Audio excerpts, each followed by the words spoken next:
Nous avons fait un sondage sur les transactions réalisées en 2019 et nous apercevons que 21% de ces transactions sont destinées à l'investissement locatif. Avec également une évolution du profil de ces investisseurs, on constate que les investisseurs sont plus jeunes, plutôt un profil de primo-accédants. 11% parmi ces 21% d'investisseurs locatifs sont des personnes qui sont en résidence principale en location et qui cherchent à investir.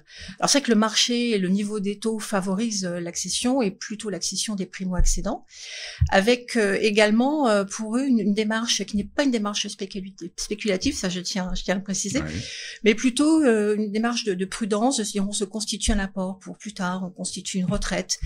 Et c'est un placement, c'est vrai qu'aujourd'hui l'immobilier, comme toujours, est un placement intéressant, et un des rares placements sur lesquels on peut à la fois s'endetter pour pouvoir investir en placement. Donc, ce qui veut dire en fait que l'investissement locatif séduit maintenant les jeunes.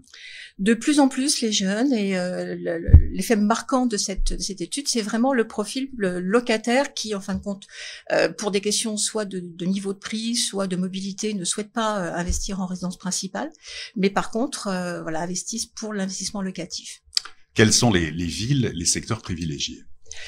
Alors là également, on distingue de nouvelles tendances et de nouvelles façons de consommer l'immobilier. On a effectivement des villes qui sont phares, des villes qui sont principalement des villes avec un gros potentiel en matière locative.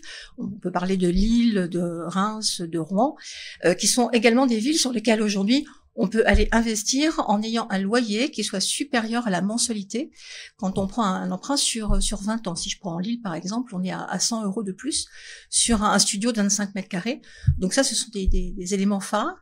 On a également une tendance qui se dessine très nette, qui est sur des villes plus chères, font partie des villes qui ont le plus augmenté ces dernières années. Je pense à Nantes, notamment, sur lequel on a une 13% d'augmentation sur les prix l'année dernière, qui aujourd'hui voit une population d'investisseurs se désintéresser de la petite surface et plutôt chercher le 3 pièces ou le 4 pièces. D'accord, vers des surfaces plus importantes à D'accord. destination de la colocation.